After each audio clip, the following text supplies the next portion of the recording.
네, 안녕하세요. 오늘 코로나19 관련해서 토론회를 기획을 했고요. 저는 인천 청년 유니온 위원장 김민기라고 합니다. 반갑습니다.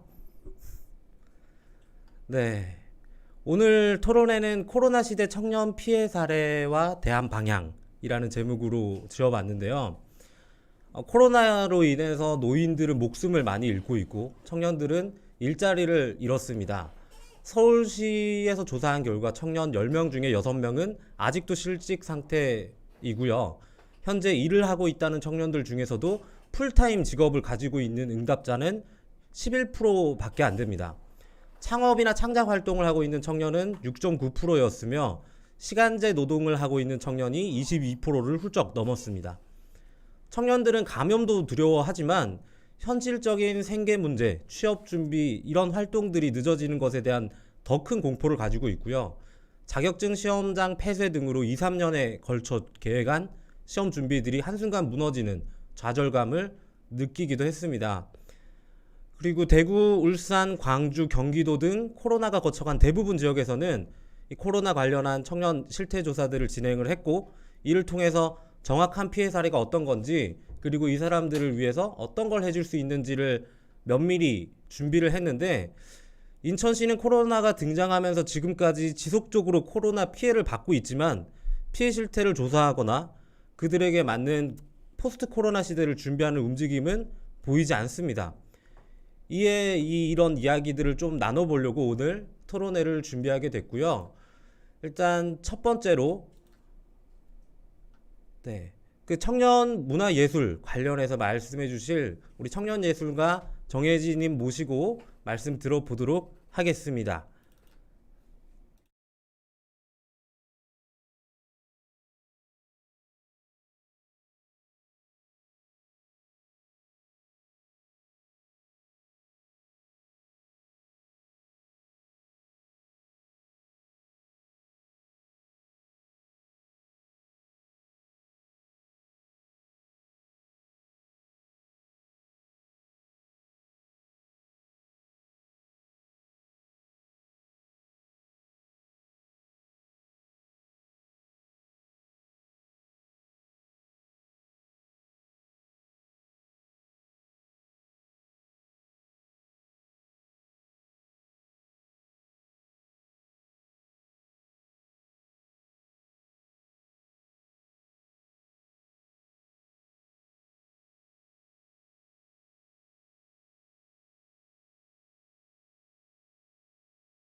피해가 확실히 있었습니다. 이미 계획되었던 기획들이 무기한 연기되거나 취소가 되어서 다음 연도 계획까지 불확실해지기도 하고, 또 수도권은 코로나가 2.5단계까지 격상이 되었기 때문에 공연 당일날 시에서 취소 요청이 오기도 했었습니다. 예산이 큰 기획들도 대안 없이 취소 통보가 돼서 시에 대한 아쉬움도 있습니다. 물론 안전이 최우선이지만 소통을 통해서 대안 마련도 가능하고 비대면 전환도 가능한 사업들이 있는데, 그 무조건적인 취소와 연기는 이런 문화예술계를 더욱 위축시켰습니다. 다른 지자체의 좋은 예시들을 선례로 좀 지역에서 활용하면 좋겠습니다. 또한 지자체가 의지를 가지고 실제 지역에서 활동하는 지역 문화예술인들과의 적극적인 소통을 통해서 문화예술계가 위축되는 것을 좀 방지해야 된다고 생각합니다. 좀 적극적인 소통이 이루어진다면 좀 더 실효성 있는 정책과 지원들이 만들어질 거라고 생각합니다. 시민들이 양질의 문화를 향유하기 위해서는 지역의 문화가 먼저 양질의 문화가 되어야 합니다. 청년 예술가들 역시 좀 청년 활동과 정책에 좀 더 관심을 가지고 적극적으로 활동을 한다면 인천의 청년 문화가 발전하고 청년 예술가들이 활동하기 좋은 지역으로 발돋움할 수 있을 것입니다. 항상 그 차순위에 놓이는 예술은 사실 우리의 인간성의 근본입니다. 최근 많은 분들이 아시는 다큐 영화 울지마 톤즈 다 많이 보셨을 텐데요. 그 이후의 이야기 부활이 올해 개봉을 하였습니다. 울지마 톤즈는 오랜 내전으로 분노와 증오, 가난과 질병으로 얼룩져 있는 마을인 아프리카 수단의 작은 마을 톤즈에 한국인 고 이태석 신부님이 학교를 세워서 아이들에게 악기도 가르치고 또 밴드를 결성해서 삶의 기쁨과 희망을 가르치는 그런 다큐 영화입니다. 지금 그 아이들은 현재 의사, 약사, 공무원, 언론인이 되어 있습니다. 예술의 힘으로 삶을 바꿀 수 있다는 걸 보여준 것입니다. 이제는 본인이 좋아서 하는 예술인데 지원이 필요한가? 라는 말이 나오는 사회 분위기를 바꿔야 합니다. 청년 예술인 육성이 지역 문화 진흥의 관건입니다. 여러분들도 아시다시피 기생충이나 방탄소년단 등 그런 것들이 사실은 이런 문화예술의 기초가 되어서 잘 되었기 때문에 발전하는 것입니다. 또 예술은 우리의 삶을 변화시킵니다. 앞으로 좀 시가 적극적으로 좀 문화예술인, 지역에 있는 청년 문화예술인과 적극적으로 소통을 통해서 진짜 실질적인 문제점이 뭔지 이런 것들이 먼저 논의가 되어야 제가 또 더 얘기하고 싶었던 프랑스의 복지 정책인 앙테르 미텍이라든지 이런 것들에 대해서 논의할 수 있을 것입니다. 그 전에 진짜 파악이 먼저 중요하다고 생각합니다. 지역 청년 예술가들과의 적극적인 소통을 좀 시가 좀 해줬으면 좋겠습니다. 네, 이상입니다. 네. 정혜진님 말씀 일단 잘 들었고요. 청년 예술가는 이제 실제로 문화 예술을 직접 보여주거나 이럴 기회들이 많아야 할 텐데 그런 거조차 없었던 것 같습니다. 그런 것들을 좀 해결을 하는 인천시가 됐으면 좋겠고, 청년 문화분과가 통보도 없이 해체되거나 문화대제전이 사라지는 등의 인천 문화예술 대학생들 그리고 졸업생들이 갈 곳조차 없는, 졸업 작품전조차 하지 못하는 이 현실이 굉장히 큰 장애로 다가올 것 같은데, 이걸 인천시에서 같이 고민하고 좀 해결하기 위해서는 말씀드렸다시피 이 청년들이랑 소통하면서 진짜 필요한 게 뭔지를 좀 알아갔으면 좋겠습니다. 다음은 청년뿐만이 아니라 사실 사업자들 모두가 이 코로나로 인해서 많이 고통을 받고 있습니다만, 이 중에 가장 취약한 계층이 청년이 아닐까 생각합니다. 사업을 처음 시작했고 처음 투자를 했고 투자금을 회수하는 기간이 분명 모든 사업자들에게 있을 텐데, 이 청년 창업가들은 그 기간 동안 지금 이 코로나로 인해서 고통을 받고 있는 것 같습니다. 이와 관련해서 청년 창업가 우리 홍성현 선생님 모시고 말씀 들어보도록 하겠습니다. 네. 들리시나요? 네. 네, 안녕하세요. 저는 인천에서 스페이스 더하기라는 파티룸을 2개 운영하고 있고 온라인 유통 사업을 하고 있는 홍성현이라고 합니다. 그래서 저는 오늘 이 토론의 주제에 맞게 제가 이번 코로나 상황에서 맞게 된 그런 피해와 그리고 그 피해를 조금 해결할 수 있는 방안에 대한 저의 생각, 이런 걸로 한번 얘기를 해보려고 해요. 그리고 첫 번째 피해는 아무래도 이제 매출이죠, 매출. 아무래도 파티룸 같은 경우에는 이제 대면이죠. 사람들이 모여서 파티룸에서 모여서 생일 파티도 하고 브라이덜 샤워도 하고 뭐 종강 파티, 개강 파티 이런 것들을 해야 되는데 아예 이제 그런 게 안 되니까. 그래서 코로나가 이제 제가 두 군데 운영하는데 한 군데를 2월에 오픈했어요. 오픈하자마자 코로나가 터진 거예요. 터지자마자 바로 예약 취소들이 막 됐었죠. 그러다가 이제 한참 한 4, 5월쯤에 괜찮아서 매출 좀 회복하려는데 또 갑자기 또 이태원발 재확산 되면서 그 주에만 또 예약이 막 취소가 되고, 그리고 또 코로나 확산세에 따라서 확실하게 이제 매출에 이제 오르내림이 있었던 것 같아요. 그리고 이제 코로나 대출을 제가 받았어요. 그래서 6월까지 계속 적자였기 때문에 4월에 이제 코로나 대출을 받아서 겨우 버틸 수 있었어요. 근데 만약에 코로나 대출이 없었다면 아마 더 고금리 대출을 이용할 수밖에 없었어요. 왜냐하면 그때 4월 안에도 이게 안 나오면 진짜 다음 달부터 월세가 밀리는 상황이었고 고정비가 충당이 안 되는 상황이었기 때문에. 근데 이 과정에서 너무 힘들었던 게 뭐냐면 너무 정부들이 혼재하고 자꾸 바뀌었어요. 그래서 처음에는 뭐 신용보증 기금에서 보증서를 받아야 된다 그래 가지고 갔더니 가장 빠른 상담이 3주 뒤에나 된다는 거예요. 그 보증서를 받기 위한 상담 자체가. 예. 그러고 나서 또 그거를 은행에다 제출하면 그 은행에서 심사를 해서 이제 제 통장에다 돈을 주는데 일단 결론부터 얘기하면 신청부터 실제로 제 통장에까지 돈이 꽂힌 데까지 한 달이 넘게 걸렸어요. 예. 한 달이 넘게 걸렸고 계속 그 과정에서도 뭐 신용보증재단에 가라 그러다가 이제 갑자기 뭐 신용등급 3등급 1등급부터 3등급까지는 그냥 뭐 은행에 가라 해서 은행에 갔더니 또 그 정부에서 말하는 것과 은행에서 실제로 그 업무를 하는 기준이 또 달랐던 거예요. 그래서 또 다시 또 준비를 해서 받고 예차조차 해서 결국에는 이제 받았는데 그게 쪼끔 너무 좀 힘들었어요. 그리고 저는 그나마 좀 젊은 청년이다 보니까 필요한 서류들을 온라인에서 많이 이제 다운받고 출력을 할 수 있었는데, 그렇지 않은 분들 같은 경우에는 다 일일이 그 해당 기간, 그 서류를 받기 위한 그 기간을 방문해서 신청하고 서류를 받아야 되는데 그것도 오래 걸리는 거예요. 그 대출을 받기 위한 서류를 받기 위한 절차도.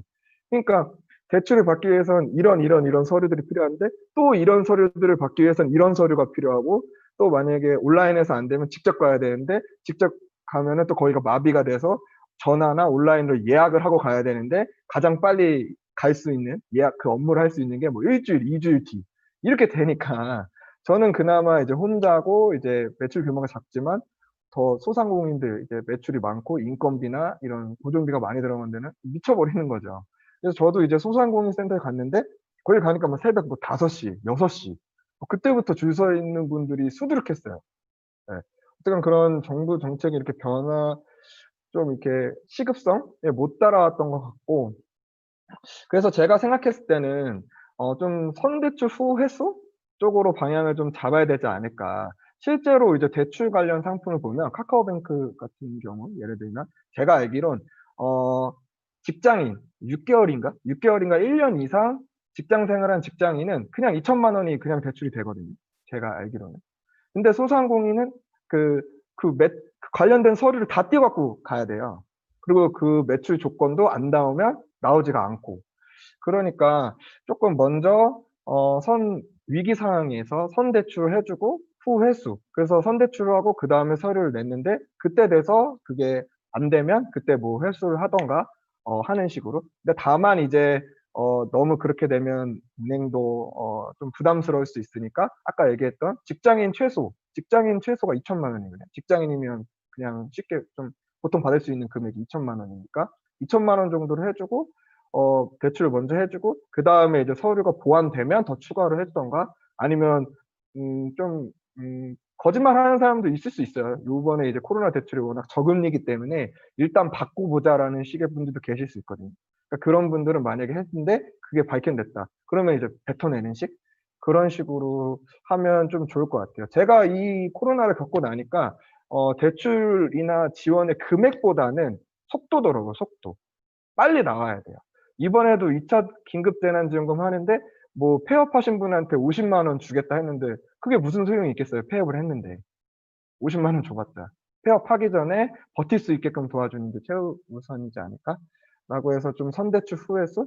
그리고 이제 기업 같은 경우에는 일반 신용대출이 아닌 기업 신용 등급이 따로 있어요. 근데 그거를 이제 평소에는 제대로 뭐 관리를 개인적으로 사장님들이 하지도 않고 이런 사태가 일어나서 대출 받을 때만 하게 되거든요. 그러다 보니까 이제 오래 걸리는 거죠. 본인도 이제 자기의 신용 등급이나 매출을 정리하기까지. 왜냐면 세금을 이제 부가세랑 종합소득세 하면 뭐 1년에 뭐 부가세는 뭐 2번, 종합소득세 1번 고때 몰아서 한단 말이에요. 근데 그 전에 그거를 매달 해두다 보면 이런 상황이 터졌을 때 그거를 바로 이제 준비할 수 있겠죠. 그래서 뭐 미추홀구로 따지면 뭐 경제지원과가 있잖아요. 그래서 경제지원과에서 뭐 좀 데이터베이스를 만들어서 뭐 매달 그런 거를 이제 재무제표식으로 간단하게라든지 그렇게 해서 하게끔 하는 거예요. 그러고 나서 이런 일이 터지면 대출을 개인이 그게 신청하는 게 아니라 미추홀구 경제지원과에서 한 방에 해주는 거예요. 뭐 기업은행이나 어디랑 이렇게 조인을 맺어가지고. 그래서 평소에 경제지원과에서 사업자들의 뭐 사업자 등록증, 뭐 필요한 뭐 임대차 계약서, 뭐 통장 사본, 신분증 사본 이런 거를 갖고 있고 계속 이제 간단하게나마 매달 그런 매출 추이를 좀 정리를 해서 저장해 뒀다가 이런 상황이 터지면 사업자 개별로 대출을 신청하는 게 아니라 경제지원과에서 한 방에 처리해 주는 거죠. 그러면 이제 그 정보를 갖고 있으니까 은행에서는 이제 저 같은 사람들한테 돈만 이렇게 딱딱딱딱 하면 되는 거죠. 그게 차라리 빠르고 좀 더 혼란을 줄일 수 있지 않을까라는 생각을 했었습니다. 제가 말이 너무 길어졌네. 10분인데 그다음에 빨리 얘기를 하면 두 번째는 임대료를 두 군데 다 안 깎아줬어요.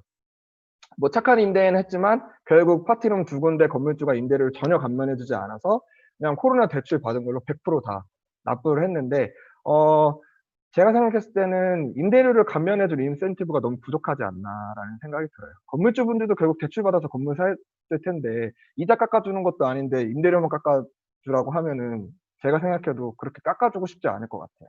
그래서 좀 확실한 인센티브가 뭐 재산세를 감면해 준다든지. 근데 이것도 제 생각에는 이런 상황이 터졌을 때 이제 저 같은 임차인이 임대인한테 이제 깎아달라고 요구하는 게 아니라 뭐 아까 계속 얘기하지만 경제지원과 같은 데서 이런 상황에서는 다 깎아줘라라고 얘기를 하고 깎아주고 이제 임대료를 내면 세금계산서 발행을 해주거든요. 그 세금계산서 깎아준 세금계산서를 이제 경제지원과에다가 뭐 건물주가 제출하면 경제지원과에서 그 세무 관련된 그한테 전달해서 재산세를 깎아준다든지 이렇게 했으면 좋겠어요. 예? 저 같은 임대인이 신청해서가 아니라. 그러면 사실 너무 어렵거든요. 임대인 입장에서 건물주 할 때 이제 임차료를 깎아달라고 얘기하는 게. 그래서 중간에 그런 거를 좀 대신해 주실 그런 기관이나 조직이 있었으면 좋겠고. 세 번째는 이제 방역용품 구비를 하는데 그것도 꽤 부담이 되더라고요. 특히 이제 비접촉 체온계 같은 경우에는 5만 원에서 7만 원 정도 되거든요. 그럼 두 개만 해도 일단 10만 원이 넘어가고. 그다음에 이제 공간에 이제 뭐 QR코드 이런 거는 당연히 비싸서 못 넣었을 거예요. 소상공인들이. 그래서 결국 수기로 된 이제 출입대장을 놨는데 중요한 건 그 출입대장의 양식이 다 다르다는 거예요. 인터넷에 검색해 보면 다 달랐어요. 다 달라가지고 이걸 어떻게 해야 되나 해서 제가 이제 구청에서 사용하는 거를 양식을 제가 직접 만들어서 썼는데 또 그것도 요새 개인정보 문제가 있어서 또 바뀐다. 뭐 이렇게 돼가지고 또 그것도 제가 찾아보고 직접 제가 만들어서 배치를 해놨거든요. 그것도 뭐 경제지원과 계속 뭐 나오는데 이미 미추홀구에 있는 사업자들 정보를 다 갖고 있을 거예요. 경제지원과에서. 그러니까 이런 양식이 나오면 메일로 다 쏴주는 거예요.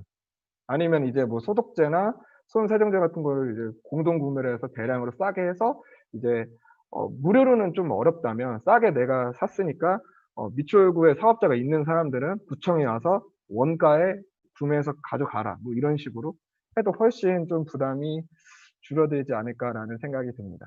네. 네, 이상입니다. 네. 제가 말하고 제가 박수를 치네요. 네. 청년 관련해서 이 오픈하자마자 코로나가 터졌다는 것도 너무 안타깝고요. 그리고 코로나 대출을 받아서 겨우 버틸 수 있었다는 것도 그만큼 이 정책이 얼마나 효율적이었을까를 생각해 보게 되는데, 그럼에도 이 실제로 돈이 나에게 들어오는 데까지 한 달 정도가 걸렸고, 그 다들 뭐 구청이나 시청이나 이것저것 하다 보면은 이것 떼라 저것 떼라 하는 게 굉장히 다양해서 그 과정이 굉장히 힘들었을 것 같습니다. 그리고 직장인 대출은 정말 바로바로 나오는 것들이 많은데, 소상공인 같은 경우는 조건 자체 난이도가 되게 높은 것 같아서 이런 것도 좀 조정이 돼야 앞으로 좀 유연하게 대처할 수 있도록 도움이 될 것 같습니다. 그리고 방역 용품이나 이런 것들도 말씀하신 것처럼 미추홀구나 아니면 뭐 구나 시에서 좀 같이 신경을 조금만 더 썼다면 이 소상공인들에게도 되게 큰 도움이 됐을 것 같습니다. 그 다음은 이제 노동자분의 얘기를 들어볼 텐데요. 음, 인천의 부천에서 이제 쿠팡 노동자 발이라고 말하는 이제 코로나가 전파가 되면서 또 한 번 우리가 잠깐 사회가 정지되는 일이 있었습니다. 그때 이제 쿠팡 노동자로 일하셨던 조건희님 이야기를 한번 들어보도록 하겠습니다.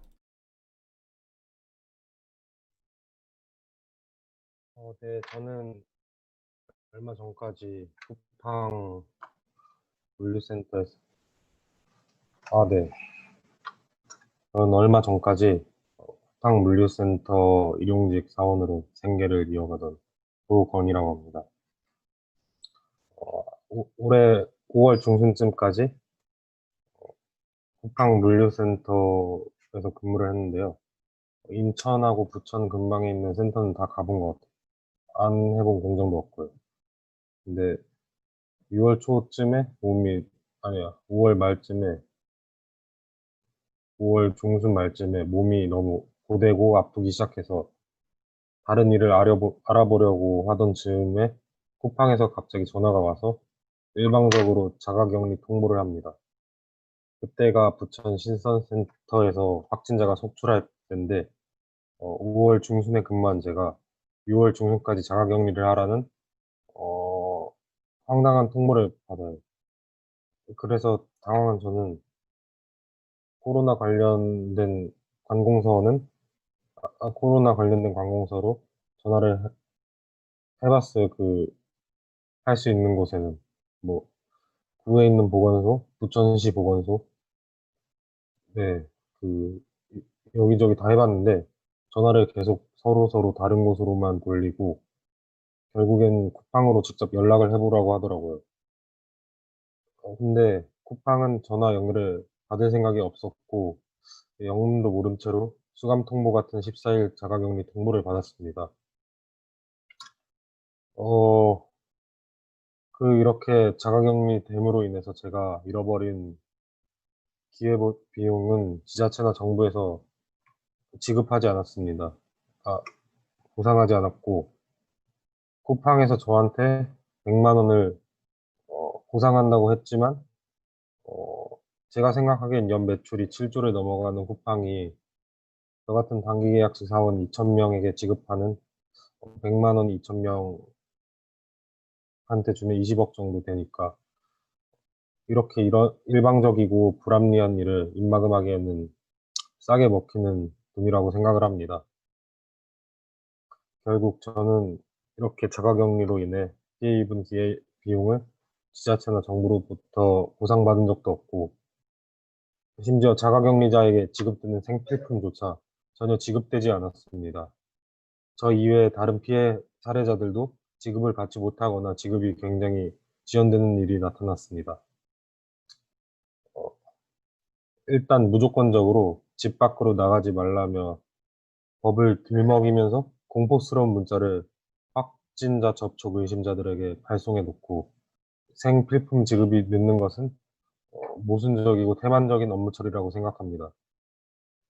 그리고 3일 뒤에 그 일이 있고 3일 뒤에 카카오톡의 오픈 채팅에 쿠팡 부천 신선센터발 자가격리자 대화방에서 어, 확진자와 접촉한 지 열흘이 넘게 지난 제가 그 톡방 내용 중에 어, 그 접촉한 날 이후로부터 14일만 자가격리를 하면 된다. 그래서 제가 날짜를 세어보니까 3, 4일이 남았었는데 그 소식을 듣고 또 하루 종일 관공서에 전화를 해봤지만 잘 받지 않고 또 돌려 넘기는 식으로 계속 진행이 되었습니다. 그래서 연결되지 않는 부서가 대부분이었고 실제로 결국 실제 그 자가격리를 하면 되는 기간이 끝나갈 때쯤 문자로 6월 초까지만 자가격리를 하면 된다는 문서를 보내왔습니다. 그러니까 제가 이거를 한 5일 정도 했는데 이 자가격리를 5일간의 불안과 제가 바깥 활동을 할 수 없었던 모든 것, 기회복 비용에 대한 보상이 전혀 없었습니다. 그래서 제가 일단 당사자가 되어 느낀 건 정부나 지자체부터가 노동자를 정말 소모품 취급한다는 것이었습니다. 그렇지 않고서야 이런 식으로 대응할 리가 없다고 생각합니다. 사태 직후라 전화가 업무가 폭주했을지라도 업무와 사태가 안정된 추후에 보상을 해줘야 된다고 생각합니다. 그런데 아무런 보상이 없다는 건 노동자를 기만하는 지자체와 정부의 태도를 간접적으로 보여주는 예라고 생각합니다.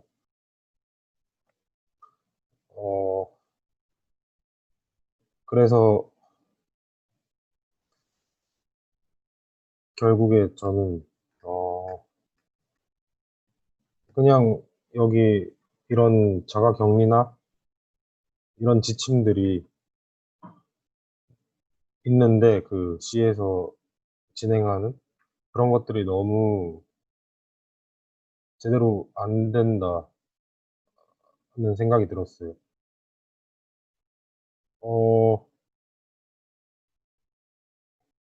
일단 제가 자가격리를 하면서 만약에 저 같은 경우에는 뭐 실제로는 문제가 없었지만 뭔가 뭐 가정을 이루고 사시는 분들 중에 가장이나 경제적인 부담을 지시는 분들이 저 같은 상황에 처했었다면 이거는 엄청난 생계가 위협당하는 상황인데 인천시나 다른 지자체에서 그 인천시 밑에 지자체에서 이렇게 생계가 위협당하는 상황에 대해서 별로 신경을 안 쓴다는 게 굉장히 황당했고 그래서 이런 지침들을 좀 제대로 지켜줬으면 하는 바람입니다. 그냥 여기 14일 자가격리 통보했을 때 그 지정된 수당 바로바로 지급해주고 또 이런 생필품 같은 거 없으면 정말 위험한 분들도 있을 것 같은데 이런 것도 바로바로 지급을 해줘야 된다고 생각합니다. 또 이런 게 뭐 어쨌든 지난 사태이긴 하지만 또 이게 또 지났지만 이렇게 어물쩍 넘어가는 게 좀 잘못됐다고 생각합니다. 그래서 이렇게 이런 비용이나 이런 생필품을 지급 안 한 거에 대한 보상을 해야 한다고 다시 해야 된다고 생각합니다. 네, 이상입니다.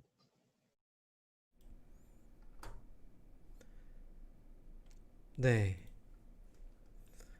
일단 쿠팡에서 일하셨던 분들이 이때 대부분이 정말 뭐 일방적으로 자가격리 통보를 많이 받았고 그리고 관공서에서도 뭐 계속 전화를 돌린다든가 뭐 이런 것들을 진행했던 것 같습니다.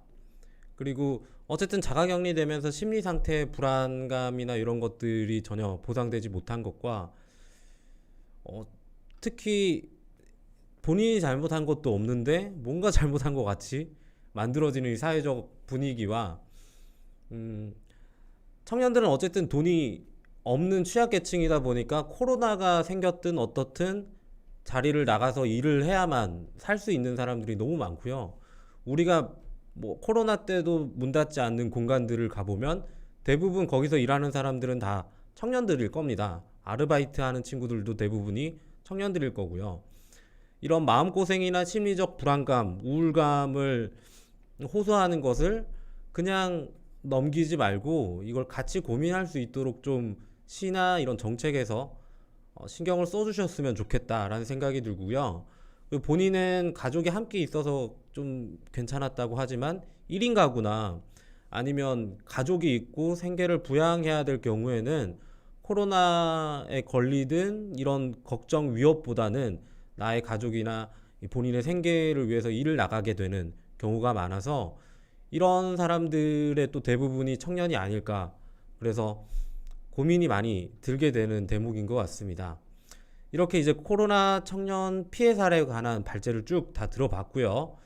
자, 이제는 토론문을 좀 들어볼 텐데요. 첫 번째는 코로나 관련해서 이제 거버넌스가 어떻게 꾸려져 있는지에 따라 이제 코로나 대응이 어떻게 되는지, 그리고 인천시의 거버넌스 사업들은 청년들과의 소통은 어떻게 돼 있는지, 이런 것들을 좀 들어보기 위해서 이 선민지 인천 청년 유니온 정책국장 선민지님 모시고 한번 말씀 들어보도록 하겠습니다.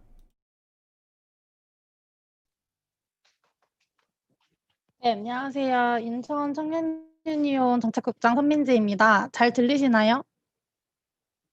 네, 그럼 저는 좀 글로 적었는데 같이 화면 공유해가지고 하는 걸로 이야기하는 걸로 하겠습니다. 네, 보이시죠? 저는 코로나와 청년 정책에 대해서 좀 이야기를 하려고 하는데요.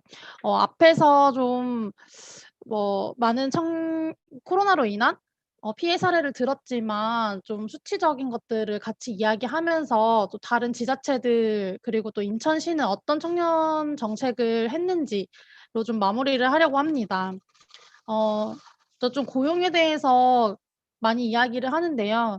이코노미 인사이트라고 요즘 이 해고나 취업난, 직업 훈련을 박탈한 이 삼중고에 갇힌 글로벌 코로나 세대를 이야기합니다. 근데 여기에 가장 많이 해당되는 게 지금 이 청년이라고 하는데요. 일단 코로나가 지금 팬데믹 상황으로 인해서 세계 경제가 상당히 혼란스럽고 침체에 빠져들고 있는데, 지금 코로나19로 건강이 위협되는 건 물론이고 경제 위기가 세계 곳곳으로 퍼져가고 있습니다. 한국 경제도 예외가 아니고 실제 마이너스 성장을 예고하고 거기에 머물고 있고, 또 이로 인해서 고용이나 노동시장이 상당히 심각한 상황에 빠질 걸로 모두가 다 전망을 하고 있습니다. IMF에 따르면 코로나19 영향으로 2020년 세계 경제가 마이너스 3% 성장에 그쳤다고 해서 정말 이 대공황 이래 최악의 침체를 겪을 것이다라고도 이야기를 했는데요. 그나마 한국 같은 경우는 좀 K-방역이라고 하는 성공적인 대응으로 인해서 미국이나 유럽보다는 좀 낮은 마이너스 1.2%의 성장으로 비교적 선방한다라고 예상을 하기도 합니다. 이런 경기 침체가 본격화되면서 또 고용과 노동시장이 점점 더 어려워지고 있는데요. 몇 년 동안 좀 취업자가 늘고 있었는데 이 코로나 충격으로 4월 달에는 전년도보다 훨씬 많이 줄어들게 되고 고용률도 떨어지는 상황이 나타나게 됩니다. 그래서 취업자가 감소되는 것이 이제 외환위기 이후 20년 만에 가장 큰 폭으로 일어났다. 그래서 결국 이 경제 위기 또 고용률이 낮아지는 것이 실제로 노동시장에 상당히 많은 영향을 미치는 것을 보여주고 있습니다. 코로나19가 유행이 되면서 비대면으로 근무하는 방식으로 많이 변하게 되면서 이 비대면 서비스가 확산이 되면서 이게 결국에는 플랫폼 노동이 되게 확산되는 영향까지 만들어지게 되는데요. 그래서 그동안에는 좀 없었던 좀 질적인 변화가 많이 이 시장의 변화를 나타나게 됐습니다. 지금의 이 변화 양상이 코로나 종식 이후에도 그대로 될지는 지켜봐야 되겠지만 이제 4차 산업혁명이랑 맞물리면서 이 경제사회 구조 변화가 상당히 영향을 미칠 걸로 보이는데 실제로 이 코로나로 인해서 이 고용 노동 시장에 미치는 부정적인 충격이 뭐 다른 경제 주체들도 피할 수 없겠지만 특히나 청년이나 비정규직 또 영세 자영업자, 중소기업 같은 이 취약 집단에 되게 집중해서 일어나게 된다고 하는 거. 그래서 사실 어떤 경제 위기에서도 요런 계층들이 상당히 취약하다고 이야기를 하고 있습니다. 사실 기업이 인력을 바로 감축을 시켜버리고 또 기존 고용을 그냥 유지시켜 버리면서 신규 채용을 회피하는 방향이 많이 나타나게 되고 그러다 보면 노동시장에 첫 발을 내딛는 청년들이 중장년층이나 지금 안정적으로 일을 하고 있는 층보다는 훨씬 더 고용 충격에 큰 손실을 볼 수밖에 없죠. 그래서 실제로 통계청 고용 동향이 나오면서 상당히 많은 수치들로 이것을 증명하고 있는데 청년 취업자가 전년도보다 상당히 많이 줄어들고 고용률도 2%나 떨어지는 결과가 나옵니다. 또 뭐 경기도 같은 경우에는 코로나 관련해서 조사를 했을 때 코로나로 인해서 일자리 잃었다라고 하는 비율도 청년층에서 가장 높게 나타나는 것을 볼 수 있습니다. 그래서 신규 채용이 줄어드는 거는 청년층이 노동시장에 진입하는 시기를 늦추게 되면서 단기적으로도 그렇지만 중장기적으로도 또 상당히 부정적인 영향이 지속이 되잖아요. 그래서 이후에 미래의 소득에도 되게 문제가 생기는 거 그리고 채용이 되더라도 이 경제 위기 상황에서는 임금과 노동 조건이 낮아지고 안 좋아지기 때문에 피해가 계속 지속이 될 수 있겠다. 그리고 더 어려운 것은 경제 위기가 현재 사회의 이 불평등이라고 이야기하는 일자리나 소득의 양극화를 점점 더 심화시키는 영향을 미치기도 하겠다라고 하는 겁니다. 그래서 청년층이 앞으로도 이 경제 위기가 끝나더라도 더 열악한 상황에 빠질 수도 있다. 그리고 청년들이 가장 많이 요즘에 하고 있는 이 대표적인 플랫폼 노동 같은 경우도 좀 질이 낮은 일자리로 많이 알려져 있어서 이것이 좀 바뀌어야 된다라고 많이 이야기를 하고 있습니다. 그래서 뭐 일자리 문제를 잠깐 이야기를 했는데 청년들에게 실제 취업 포털 인크루트에서 설문조사를 진행을 했는데 2030 세대의 95%가 자신들이 코로나 세대로 인식하고 있다라고 이야기를 했는데요. 가장 걱정하고 있는 게 1위로 취업을 꼽았고 2위가 실업이나 실직.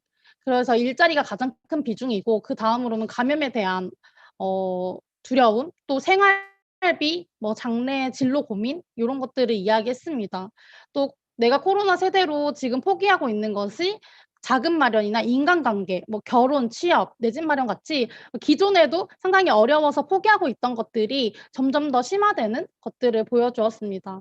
그리고 또 최근에 많은 기사들이 코로나 발생 이후에 청년들의 정신 건강에 대해서 많은 기사들이 나오고 있는데요. 2020년 상반기에 청년층의 자해 발생 진료 건수가 지난해보다 거의 2배 가까이가 늘어났다고 해요. 그래서 정의당의 이은지 의원이 공개한 자해 발생 현황 자료를 보면 2020년 상반기에 20대가 자해로 병원 진료를 받은 건수가 거의 한 80% 정도가 증가를 했다. 그리고 30대도 역시 다 되게 높은 수치로 증가했다고 이야기를 하고 우울증도 관련해서 상당히 늘었다고 이야기를 합니다. 그러니까 이 청년들의 뭐 고용이나 노동에 대한 문제가 청년들의 기본적인 삶의 조건을 위협하기 때문에 이것과 관련해서 정신적 건강까지 상당히 어려움을 많이 겪고 있는 상황이라고 하는 거죠. 그리고 그런 것들을 가장 많이 취약한 것이 청년층이라고 하는 것입니다. 그래서 이러한 문제를 해결하기 위해서 정부나 지자체들이 이 코로나로 인한 피해를 입은 청년들을 지원하는 정책들을 많이 펼쳐왔습니다. 인터넷에 좀 검색을 해보면 가장 많이 나오는 것, 그리고 좀 선도적인 곳이 서울시라고 할 수 있는데요.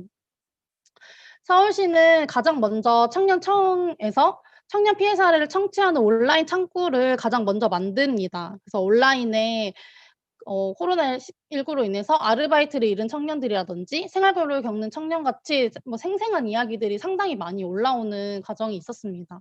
그래서 이것을 바탕으로 서울시가 크게 4가지의 청년들을 위한 정책을 진행을 합니다. 첫 번째는 코로나로 인해서 알바를 잃은 청년들을 월 50만 원씩 2회 동안 지급하는 청년 긴급수당. 그리고 프리랜서들이 활동을 보장할 수 있도록 또 이 위기를 극복할 수 있는 프로그램을 이 프리랜서 활동을 통해서 발굴하고 지원할 수 있도록 청년 프리랜서 신속 지원 사업을 진행을 하고 또 청년 크리에이터를 지원하는 방구석 배움 교실. 그래서 청년 크리에이터가 수업을 진행해서 서울 시민들이 이것을 배울 수 있는 체험 수업을 진행을 하고요. 또 코로나 장기화에 따라서 청년 소상공인들의 어려움을 좀 지원하고자 사회 취약계층에게 도시락을 제조하고 배달하는 이 청년 사업자들에게 지원을 하는 이 가정식 도시락 제조, 배달 지원 정책도 진행을 합니다. 이런 사업들이 2020년 3월부터 시행이 됩니다. 이때가 이제 사실은 코로나가 발생을 하고 위기가 힘들다. 청년들이 이렇게 어려움을 겪고 있다라고 하는 이야기가 나오자마자 나오게 되는 정책들인데요. 그러니까 코로나로 인해서 청년들의 피해를 서울시가 빠르게 취합을 하고 이것을 대응한 결과라고 볼 수 있습니다. 그리고 또 청년들이 이 지역 사회에 영향을 미치는 좋은 영향이 될 수 있도록 하는 좀 더 도움이 될 수 있는 것에 의미가 있다고 생각합니다. 그리고 두 번째는 부산시의 사례도 좀 좋은 예시가 되고 있는데요. 부산시는 1차로 청년 일자리 사업을 진행을 해서 공적 마스크 배부를 지원하는 청년 알바 정책을 시행을 합니다. 그리고 2차로는 청년 일자리 사업으로 긴급 민생지원금을 지급하는 업무 보조를 하는 인원을 취업준비생들이 지원할 수 있도록 하는 정책을 진행을 하는데요. 네, 1차 정책은 당시 12분 만에 모집이 마감되고 2차 정책도 3,122명이 지원해서 205명을 뽑는데 15대 1의 높은 경쟁률을 보였습니다. 그만큼 청년들에게 필요한 정책이었던 거죠. 그리고 지역 청년들에게 자립과 주거 기회를 제공하기 위해서 청년 희망 프로젝트를 추진을 해서 주거 문제나 이 채무 문제나 심리적인 상담까지 이것들을 통합해서 운영하고 관리하는 이런 사업들을 진행을 하고 또 이 심리 건강에 대해서 설문조사를 부산시가 진행을 하고 그 설문조사의 결과에 따라서 우울증이 심한 청년을 지원하는 정책까지도 진행을 하고 있습니다. 인천시 같은 경우에는 기존 크게 두 가지 정책이라고 볼 수 있는데 코로나 관련해서 좀 더 확장되고 청년들을 대상으로 하는 정책이 첫 번째는 원래 기존에 있었던 미취업 청년에게 취업활동비 명목으로 매달 50만 원씩 6개월을 지원하는 드림 체크카드 정책을 원래 320명 지원해서 이 코로나로 인한 피해 지원 정책으로 640명, 2배를 늘려서 진행을 했고요. 또 인천의 취업 재직 청년에게 월세 지원하는 사업을 시행해서 1인 가구 청년에게 최대 8개월간 10만 원의 월세를 지원하도록 하는 정책이 좀 이 코로나 피해에 대한 대응 정책이었다고 생각을 합니다. 하지만 이 정책들을 봤을 때 사실 인천시가 이 청년을 지원하는 정책을 보면서 많은 아쉬움이 남았죠. 어 지금 코로나로 인해서 이 한 계층의 문제로 끝나는 것이 아니라 사회 전체의 문제가 되기 때문에 이것을 국가가 좀 지원해야 된다라고 하는 사회적 공감대로 국가재난지원금도 도입이 되는 과정이 있었는데 이 지자체도 역시 이러한 관점을 가지고 정책을 좀 지원하고 시행을 했어야 됐었던 것이 아닌가라고 생각을 합니다. 사실 서울시가 그렇게 선도적으로 피해를 입은 청년들을 지원할 수 있는 정책을 낼 수 있었던 것이 청년청이 가장 큰 역할을 했다고 생각을 하는데요. 서울시가 작년에 직접 이 과제들을 해결하기 위해서 청년들이 자신의 정책과 의제를 가지고 그것을 발굴하고 제안하고 그 예산을 편성하는 것을 자율적으로 하는 시장 직속기구인 청년청을 출범을 합니다. 그래서 이러한 구조들 때문에 발빠르게 청년들의 현재 상황을 파악하고자 열심히 뛸 수 있었고, 또 당사자들의 이야기에 기반해서 지원 정책들을 펼쳐낼 수 있었던 것이 아닌가. 그리고 이러한 지원들은 행정에 대해서 청년들이 이 지자체가, 이 시가 나를 소외하거나 버리지 않는구나라고 하는 이 신뢰감을 형성하는 데 많은 도움이 되었을 거라고 생각합니다. 인천시도 먼저 이 청년의 실태를 파악하고 당사자들의 이야기를 들어서 문제를 해결하는 방식으로 앞으로 이 정책들을 주도해 나가야 된다라고 생각을 합니다.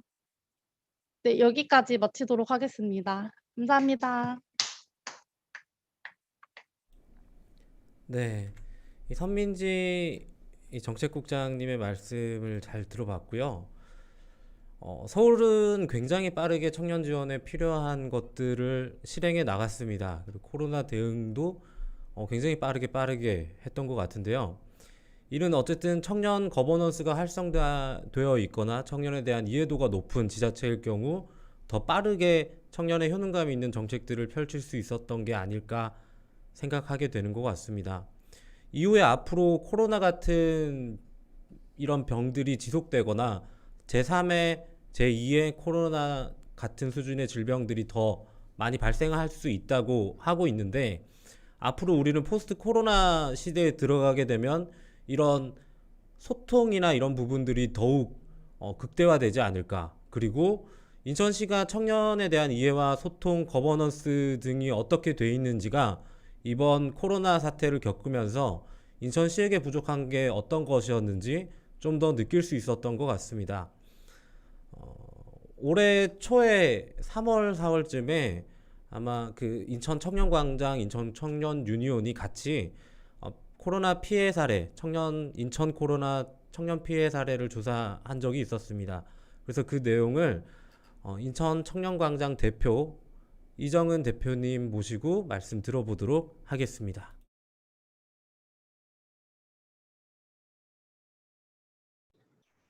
네, 만나서 반갑습니다. 발제를 화면 공유해서 같이 보면서 이야기를 드리겠습니다. 다 잘 보이시나요? 네. 마스크만큼 중요한 당신의 목소리라는 이름으로 코로나19로 인한 인천 청년 피해 사례를 조사를 했었고요. 발제를 맡은 인천 청년광장 대표 이정은입니다. 반갑습니다.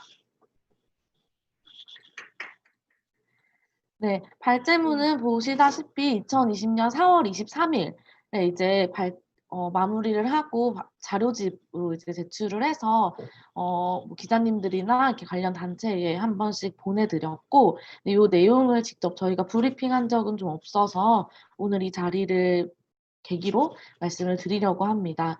그래서 먼저 보시면 목차는요. 1, 2, 3은 이 설문조사 자체에 대한 개요고, 이 결과로서 4번, 5번, 그리고 실태조사 분석 결과가 이렇게 있습니다. 그래서 먼저 조사의 배경과 목적을 보시면, 최근 코로나19로 인해서 사회 불안이 심화가 됐고, 이 코로나19 사태로 인해서 대학의 온라인 수업이나 아르바이트에서의 불이익, 기업 채용 일정 연기 등 청년들에게 직접적인 영향이 발생하고 있었습니다. 네, 앞서서 이제 손민지 정책국장님이 말씀해 주셨던 것처럼 서울시에서는 직접 지자체에서 청년들에게 실태를 파악하는 이런 움직임들이 있었는데, 인천에서는 그런 움직임이 보이지 않았고, 그래서 인천청년 유니온과 인천청년광장이 우리가 직접 한번 청년들의 목소리를 담아보자, 그리고 어떤 해결책이 있는지 좀 연구를 해보자라는 목적으로 이 실태조사를 진행을 하게 됐습니다. 그 조사 개요 보시면 기간은 3월 17일부터 4월 2일 약 3주간 진행을 했었고, 인천 소재 직장에 다니거나 학교에 다니거나 혹은 거주하고 있는 만 19세에서 39세의 청년이었고요.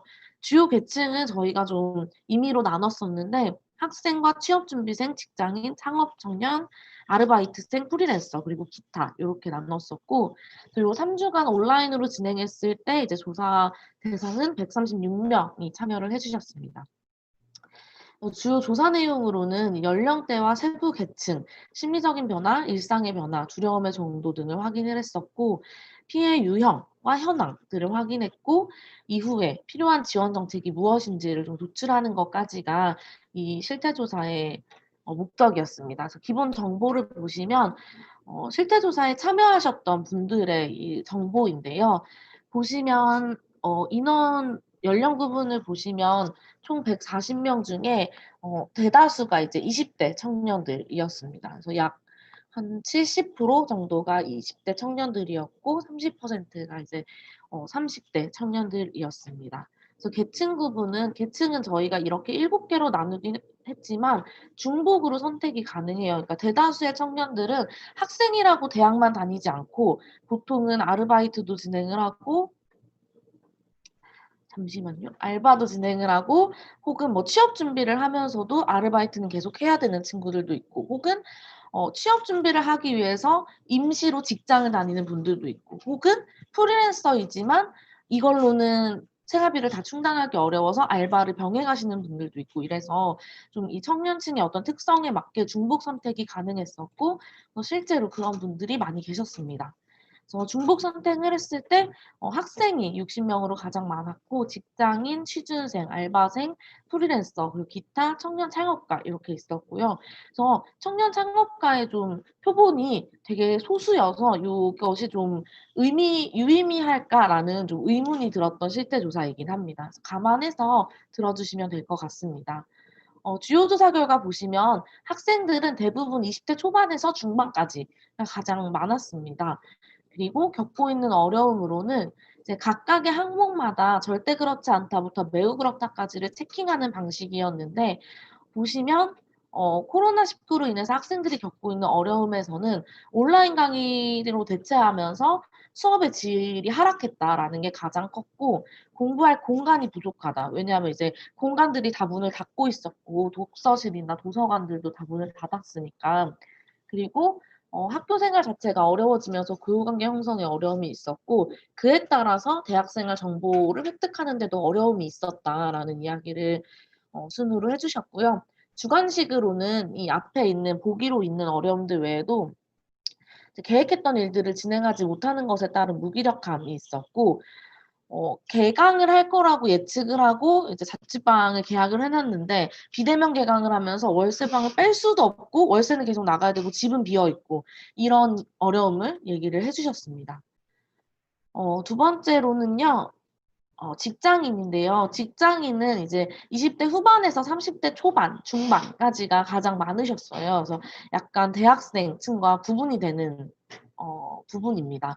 그래서 규모는 소규모, 중소기업, 대기업, 공기업 및 공공기관 이렇게 나눠져 있는데 어려움을 보시면 이것도 이제 각각에 대해서 체킹을 하는 건데 이렇게 보면 조금 헷갈려가지고 밑에 정리한 글로 보시면 겪고 있는 어려움 중에서 가장 어려웠던 건 보호장비 미지급이었습니다. 여기서 보호장비는 업종에 따라 다를 수는 있지만 일반적으로는 마스크였는데 마스크를 다 사비로 구입해야 한다거나 이러면서 어려움이 가장 컸고 그 다음이 병가를 사용해야 하는 부담 그리고 이제 임금을 조금 나가게 하기 위해서 이제 사업주가 연차 사용을 강요한다던가 아이들의 이제 학교가 개학이 안 되면서 육아 부담을 지게 되는 거 그리고 임금이 삭감되는 거 무급휴가 강요하는 거 순으로 나타났습니다. 주관식 답변으로는요. 위에 있는 거 외에도 일 자체가 없다. 직장을 나가지만 일이 없어서 어려운 것이 있었고 코로나 상황에 따라서 반복적으로 업무 계획이 수정이 돼야 되는 거. 그래서 뭐 다들 그러시겠지만 이때쯤이면 나아지겠지 하고 사업 계획을 잡아놨다가 수정하고 이 과정들이 너무 어렵다. 요게 이제 2번, 3번처럼 나타났고 정규직은 재택근무를 하는데 비정규직인 나에게는 출근을 요구하는 이런 비정규직으로서의 차별까지 이야기를 해주셨습니다. 최근에 미추홀 콜센터에서도 이런 일이 실제로 벌어졌었죠. 그래서 미추홀 콜센터에 이 정규직들은 다 재택을 하고 이제 거기서 확진자가 났음에도 불구하고 그리고 콜센터 계신 분들은 다 비정규직이라서 그대로 근무를 시켜서 문제가 됐었는데 청년 실태조사에서 비슷하게 내용들이 나타났습니다. 취준생은 20대 중반부터 후반까지가 가장 많았는데요.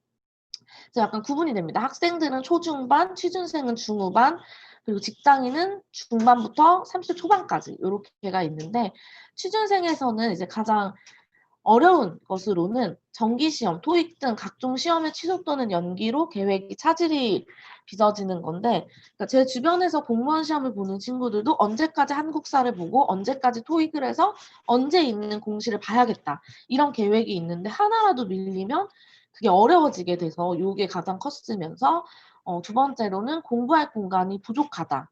그리고 세 번째는 공고가 뜨지 않아서 면접이 불가하다가 나타났고 주관식으로는 공부할 공간이 부족해지니까, 그러니까 도서관이나 공공기관들이 다 문을 닫으니까 실제로 카페나 독서실 같은 이 사적 공간들을 이용하게 되면서 생활비가 증가하게 되는 걸 공통적으로 좀 이야기를 해주셨습니다.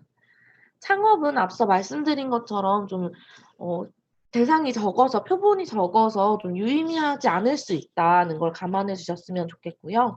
20대 후반부터 30대 초반까지 해서 세 분이 참여를 해주셨는데 공교롭게도 업종이 세 분 다 다르셨습니다. 그래서 요식업, 제조업, 파티룸 이렇게 있었고 1년 미만이 한 분, 그리고 1년 이상 2년 이하가 두 분이 계셨습니다.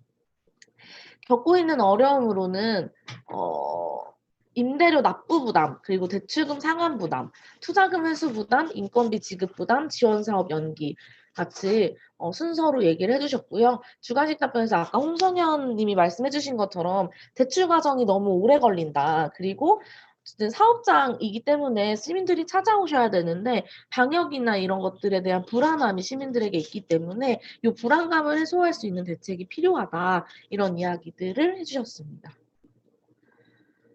다섯 번째는 아르바이트생인데요. 아르바이트생은 좀 계층으로 보면 학생과 중복된 인원이 18명, 취업준비생과 중복된 인원이 5명, 프리랜서와 중복된 인원이 2명으로 전체 27명의 아르바이트 대상자 중에 25명이 동시에 다른 활동을 하고 있는 것으로 나타났습니다. 이건 이거대로 좀 유의미하다고 생각했는데 청년 아르바이트생들이 실제로 알바만을 하고 있는 게 아니고 다른 것을 하기 위한 알바를 진행하고 있다는 게 좀 보여지는 통계였다고 생각이 듭니다.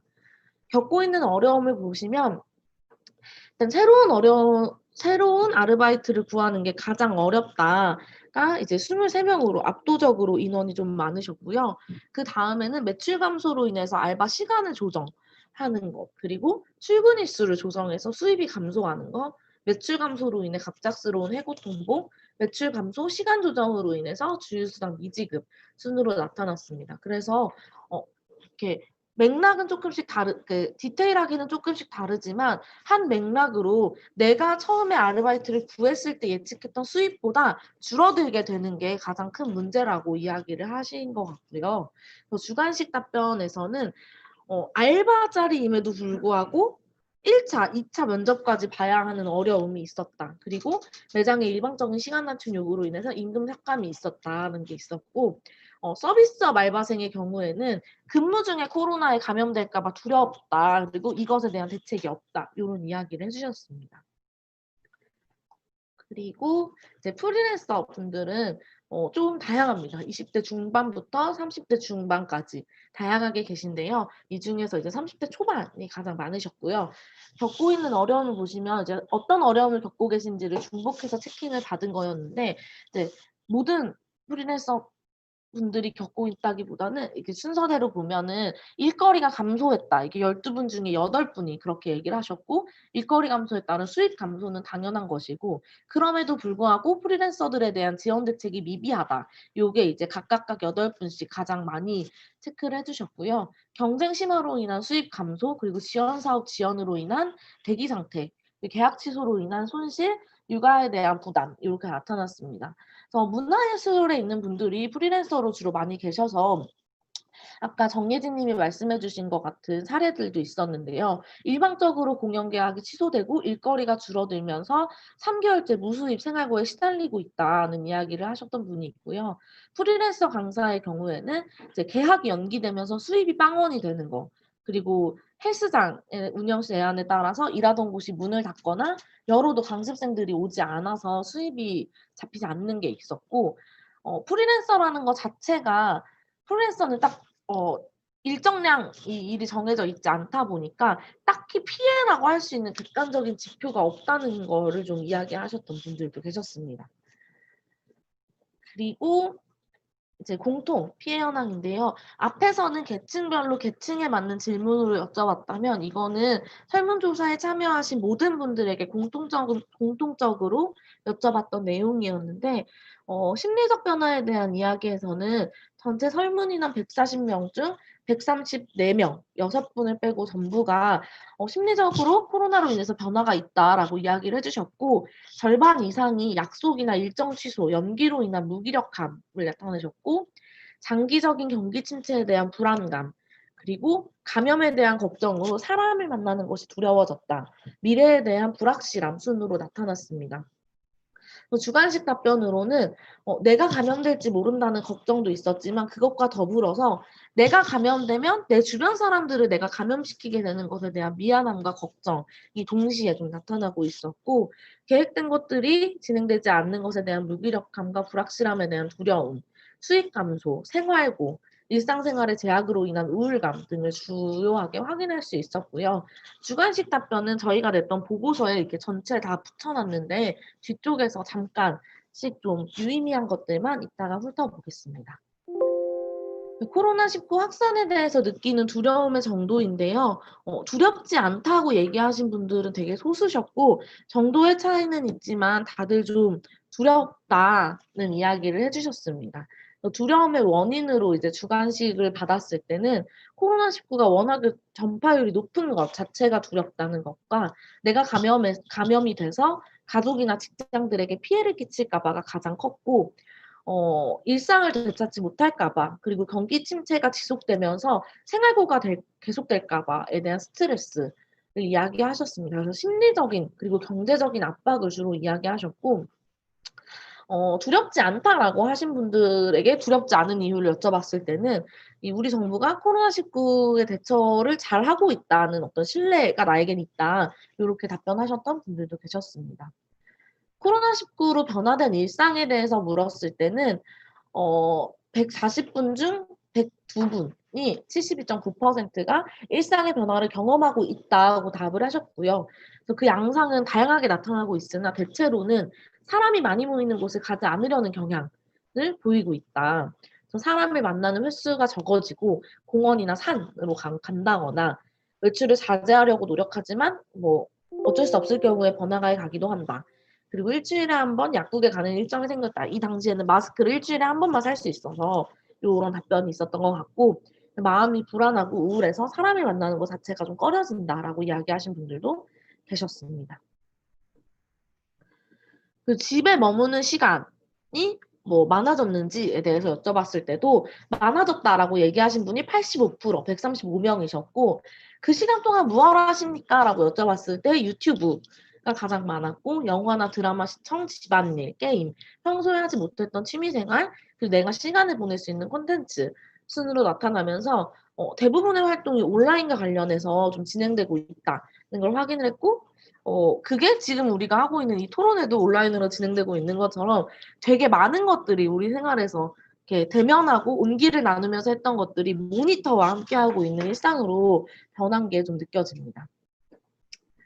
그래서 좀 결론을 맺자면 계층별로 코로나19로 인한 어려움들 첫 번째가 이제 앞서 말씀드렸던 것처럼 공통적으로는 어떤 일정들이 취소되고 연기되면서 무기력해지는 거, 그리고 학생들은 강의의 수업의 질 하락, 취준생들은 이 각종 시험의 취소 또는 연기로 계획이 차질을 빚는 거, 직장인들은 보호장비 미지급, 아르바이트생들은 알바 구하는 것 자체가 너무 어렵다. 프리랜서 분들은 일자리와 수입이 감소하고 지원 대책이 미비한 거, 창업은 임대료 납부 부담과 대출금 상환 부담을 이야기합니다. 그래서 이것들이 좀 실태조사의 결과라면 이 당시에 이제 고용 동향을 좀 살펴보려고 하는데요. 4월 17일에 통계청에서 발표한 2020년 3월 고용 동향을 보시면 전년, 그러니까 2019년 3월에 대비해서 경제활동 인구가 21만 3천 명이 감소를 했고 비경제활동 인구는 51만 6천 명이 증가한 것으로 나타납니다. 그러니까 일을 하고 있던 사람들은 줄었고 일을 안 하던 사람들은 더 많이 늘었다는 걸 뜻하는데요. 너무 느리게 내려가는데 조금만 기다려주세요. 네, 연령계층별 고용률 현황을 보시면 청년층 15세에서 29세의 고용률을 보시면 41%로 전년 동월 대비 1.9% 하락을 했고요. 실업률은 9.9%로 전년 동월 대비 0.9% 하락하였습니다. 이 종사상 지위별 취업자 추이를 보시면 여기에서 좀 유의미하게 볼 것이 임금 근로자, 비임금 근로자 여기인데 임금 근로자 중에서 상용 근로자는 3.3%가 증가를 했는데 임시 근로자는 42만 명, 8.9%가 감소를 했고요. 일용 근로자는 12.5%가 감소를 했습니다. 그리고 비임금 근로자 중에 고용원 있는 자영업자는 12.2% 감소한 것으로 나타납니다. 네, 여기서 제가 유의미하게 봤던 건 쉬었음 인구예요. 쉬었음 인구는 여기 설명이 있는데 일할 능력이 있지만 구체적 이유 없이 막연히 일을 하지 않는 경우를 뜻하고 특히 청년 계층의 쉬었음 인구를 니트 청년이라는 이름으로 부르고 이것이 한 10년 정도부터 한국 사회에서 사회적 문제로 이야기가 되고 있는데 이 쉬었음 인구가 전년 동월 대비 36만 6천 명이 증가하였고 20대가 42만 2천 명으로 전년 동월 대비 10만 9천 명이 증가를 했는데요. 이것은 통계 작성을 시작한 2003년 이후의 최대치다라고 이제 여기 보고서에 써 있습니다. 그래서 이 청년 니트의 확산이 사회적 문제로 대두되는 것은 일할 능력이 있지만 일할 의사가 없는 사람들이기 때문에 요층들이 경제활동 인구가 되지 않으면 경제 침체로 계속 진행될 수밖에 없다는 의미로 좀 이해해 주시면 좋을 것 같고요. 비경제활동 인구 중에서 구직 단념자 인구도 증가를 했는데요. 구직 단념자는 취업을 희망하고 취업이 가능한데 노동시장에서 일자리를 구하기 어려운 사람들이 이제 지난 일자리를 구하지 않은 사람들 중 1년 내에 구직 경험이 있었던 사람을 이야기하는데 이것 역시 4만 6천 명이 증가했음을 확인할 수 있습니다. 그래서 전반적으로 청년들의 이 경제활동이 눈에 띄게 감소했고 그리고 경제활동에 대한 의욕도 눈에 띄게 감소했다는 걸 좀 확인할 수 있는 대목입니다. 그래서 마지막인데요. 코로나19 대응하는 인천 청년 지원 정책입니다. 현재 정부와 인천시 지원 정책의 문제점은요. 청년은 저희가 실태 조사를 하면서 세부 계층을 나눴던 것처럼 다양한 계층으로 존재하고 있고 하나의 계층으로 정의하기도 어렵습니다.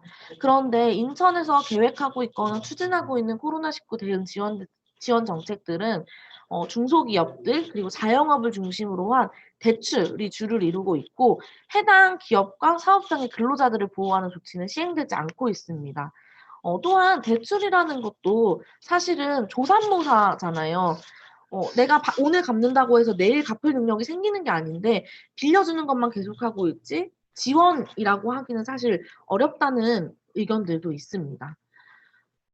그리고 실제로 통계청에서 발표한 2020년 3월 고용통계랑 실태조사를 통해서 본 아르바이트, 일용근로자의 피해들이 확인됐고요. 쉬었음, 구직단념자들도 인해서 취준생의 어려움을 통해서 이 기업의 신규 채용 무기한 연기로 인해서 청년 취업에 대한 문제가 심각함에도 어떤 적절한 대책이 마련되지 않다는 걸 확인할 수 있습니다. 그래서 코로나19 지원 정책, 특히 인천에서는 사각지대로서 청년이 존재하고 있고 이 청년들의 위기는 결국 인천 경제 전반에 영향을 끼칠 수밖에 없다는 결론을 좀 내렸고 그래서 이 사각지대의 청년들을 위한 적절한 지원 정책이 마련돼야 한다인데요. 청년 일자리 지원 정책을 보면 앞서서 선민지님이 말씀해 주신 것처럼 부산이나 서울에서는 이제 공공일자리들을 확충을 하고 있습니다. 당장의 이 시장 경제 안에서 청년 일자리를 만들어내기 어렵기 때문에 공공근로, 공공일자리로 확충을 하는 정책들이 나오고 있고요. 그래서 이 비경제활동 인구에 실업률이 포함되지 않기에 잠재적 실업자로 간주돼서 마땅한 일자리가 창출되지 않아서 경제활동 인구에 편입되지 않으면 이 전체 경제에 타격을 줄 수 있고, 이런 청년 근로자들을 고용할 수 있는 공공근로, 공공일자리를 만들어야 한다는 것이 첫 번째 지원 정책이고요. 중소기업과 자영업에는 환경 개선과 방역 지원, 그리고 휴직과 해고 금지가 있습니다. 실태 조사에서 확인했을 때 이제 사업장에 대한 불안감, 감염에 대한 불안감을 훼손시키기 위해서, 근데 이것들이 다 어떤 사장님 개인에게 맡겨져 있고, 사장님이 소독을 해야 되고, 사장님이 모든 물품을 구비해야 되고, 이렇게 돼 있기 때문에 지역 경제를 살린다는 측면에서 이런 것들은 지자체가 직접 지원을 해준다던가 하는 방식으로 운영이 되는 게 좋겠다는 게 하나 있었고, 또 하나는 이제 대다수의 사실 정규직보다는 이 임시직이나 이동직 같은 비정규직 청년들, 노동자들에 대한 어떤 휴직이나 해고나 임금의 하락이나 이런 것들을 방지하기 위해서 휴직 해고 금지를 위한 조치가 필요하다가 있었습니다. 그리고 프리랜서는 일단은 인천에서는 이 프리랜서라는 영역 자체가 얼만큼 어떻게 존재하고 있는지조차 확인되지 않기 때문에 이 실태부터 파악하고 직접 물어야 된다라는 것이고, 그래서 프리랜서 노동자에 대한 심층 실태 조사를 제안을 하고요. 취준생은 비대면 시험과 면접 체계를 마련을 하고 드림 체크 카드를 확대하는 것입니다. 그래서 이 많은 회사나 관공서에서 비대면 업무 시스템을 마련하는 것과 같이 취업 현장에서도 비대면 시험이나 면접 체계를 좀 도입을 해서 이 취업 준비생들이 계획을 했던 것들이 안정적으로 진행될 수 있도록 돕는 방안이 필요하다는 것이고요. 대학생은 많은 지금 단체들에서도 활동을 하고 있는데, 대학의 비대면 강의 시스템 지원이나 월세 지원, 공공기숙사 건립 등으로 이 청년 대학생들이 겪고 있는 어려움을 해소할 수 있는 방안을 좀 도출을 했습니다.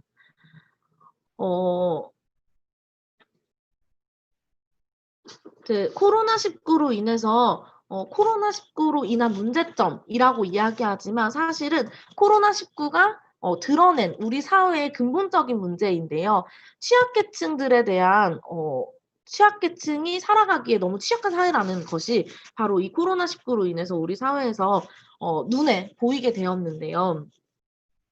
대구 경북 같은 경우는 3월 15일 날 코로나로 인해서 이제 특별재난지역으로 선포가 됐고, 서울시에서는 3월 16일에 재난긴급생활비를 지원을 하고 대처를 했고, 그리고 아까 말씀드린 것처럼 손민지 의원님 말하신 것처럼 서울시나 부산에서는 되게 발빠르게 청년들을 향한 지원 정책이 마련이 됐는데, 인천시는 모든 지원이 사실 늦어지고 있고 다른 데는 다 했는데 아직 안 하는 것도 있고 이렇단 말이죠.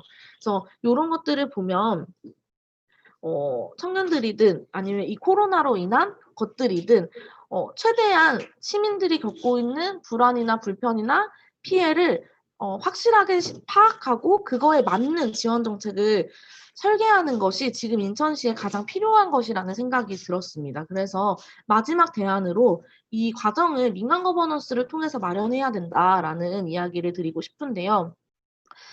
행정에서는 신속하고 정확한 정보 공개와 대책을 세우고 있고, 민간에서는 자발적인 노력으로 이 어려움을 헤쳐나가고 있는데, 이 어려움이 지금 거의 올해 연초부터 시작됐으니까 거의 근 1년을 지금 이 시간을 겪고 있는데, 단시간에 극복되는 게 아니라 장기적으로 가야 하고, 그리고 이 과정은 앞으로 우리 사회의 문화와 제도를 바꿔갈 것이라는 예측들이 많이 나오고 있습니다.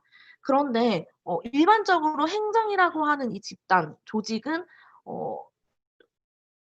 신속하게 이 변화에 선제적으로 대응하기에 용이하지 않기 때문에 이를 보완하기 위해서 시민공론장이나 거버넌스 같은 시민들의 의견을 직접 듣고 실태를 직접 확인할 수 있는 대안이 필요합니다.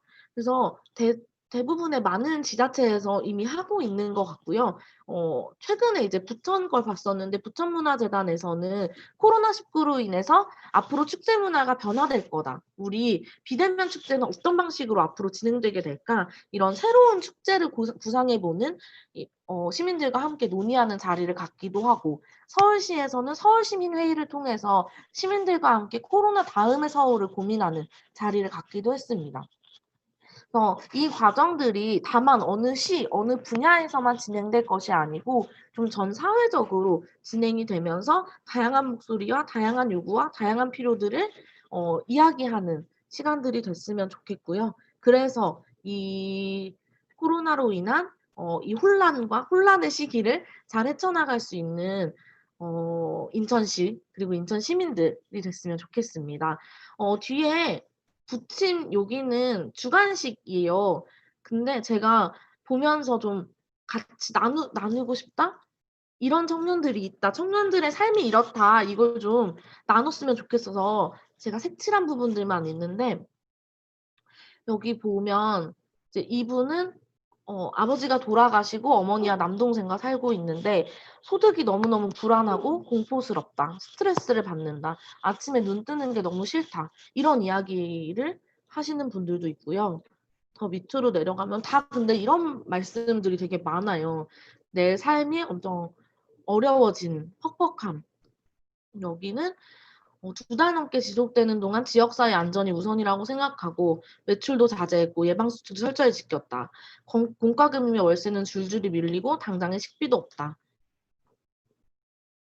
사회적 거리 두기는 결국 지키는 사람만 지키는 건가? 생활비 지원 빨리 달라. 근데 지역 상품권보다는 돈으로 달라. 전기 끊길 상황에 상품권 받아서 뭐 하나요? 근데 우리 다 이제 이음카드로 받았잖아요. 이런 문제들. 그래서 실제로 이 코로나 위기를 극복하기 위해서는 이런 목소리들이 좀 행정으로 들어가고 이것이 민과 간이 함께 이야기하는 자리에서 이야기되면 좋겠다는 생각이 듭니다. 네, 이렇게 발제를 마치겠습니다.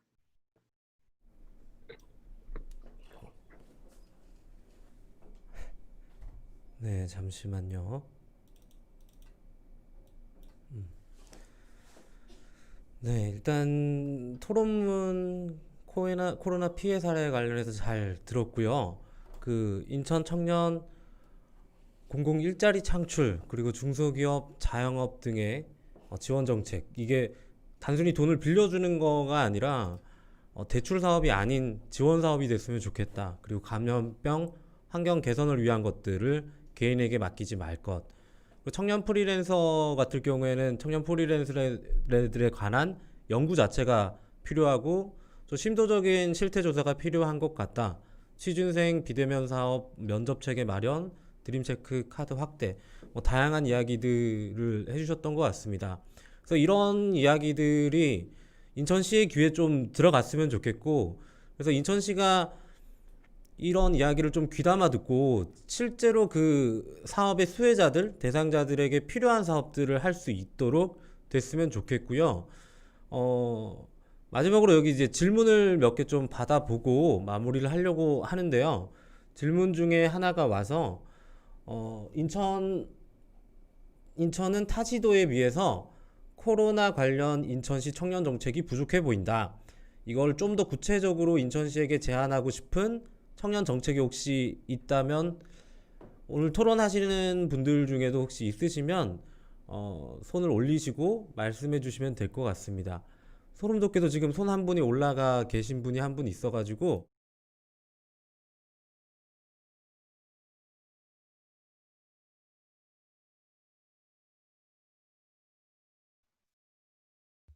네. 손을 안 든 것 같은데. 네. 그래요. 네. 제가 봤을 때는 이제 빨리 그 앞에 말씀하신 것처럼 서울시나 부산처럼 인천시가 빨리 이런 청년들을 위한 액션을 하지 못했던 거는 제 생각에는 매뉴얼이 없었기 때문이 아닐까라는 생각이 들어요. 그래서 지금 당장 생각 드는 건 그런 청년 정책보다는 이런 위기 상황이 했을 때 최소한 이런 단계로 액션을 취하겠다라는 매뉴얼이 있으면 좀 빨리 액션을 취할 수가 있을 것 같아요. 아까 제가 말씀드렸듯이 중요한 건 속도인 것 같더라고요, 이 위기 상황에서. 그래서 적어도 액션을 빨리 하다 보면 조금 그 액션이 조금 부족하거나 방향이 잘못되더라도 빨리 고쳐 나갈 수 있는데, 아예 액션조차 하지 않으면 첫 액션부터 시간이 너무 오래 걸려 버리면 끝에 이제 결국 그 액션에 대한 결과, 그런 혜택, 지원이 너무 늦어 버리는 것 같아요. 그래서 정책도 물론 이미 있지만 제 생각에 이런 위기 상황의 그런 행동 매뉴얼, 이런 게 좀 있으면 좋을 것 같습니다. 더 빠르게 행동할 수 있을 것 같아요. 이상입니다.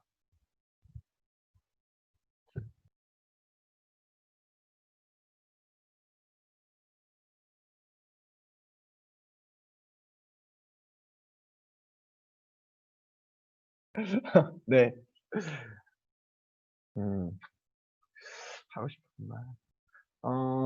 아까도 계속 강조하지만 속도인 것 같아요. 특히 이제 사업하시는 분들의 지원이나 대출도 아까 앞에서 말씀드렸듯이 대출도 결국엔 갚아야 되는 거긴 하지만 단기간에 어떻게 보면 좀 버틸 수 있는 기 위해서는 되게 필요한 거거든요. 근데 그런 게 너무 오래 걸리면은 전혀 의미가 없어요. 폐업해 봤자 50만 원 줘 봤자 아무 의미 없어요.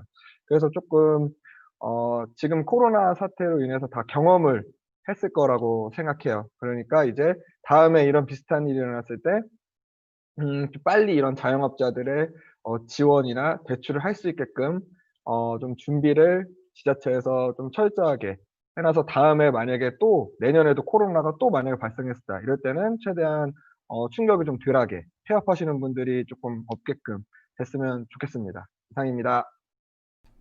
네.